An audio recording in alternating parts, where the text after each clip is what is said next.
উনি সফরে বেরিয়েছেন হাদিস কালেকশনের জন্য। প্রচন্ড শীতের রাত,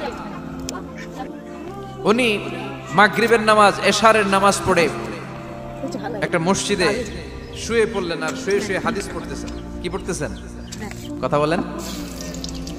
আর মনে মনে ভাবলেন রাতটা মসজিদে কাটায় দেব, ফজরের নামাজ পড়ে আবার বেরোবো। কিন্তু দারোয়ান এসে বলে মসজিদে থাকতে পারবেন না, ওঠেন। দারোয়ান আছে না, কথা কন। আহমদ ইবনে হাম্বল বললেন আমি কিন্তু রাতটা থাকতে চাই, আমি তো ফজরেরও মুসল্লি, ফজর নামাজ পড়বো তো এই মসজিদে, আমার থাকতে দাও। দারোয়ান তো দেয় না, কেনা মসজিদে থাকার জায়গা না, যান।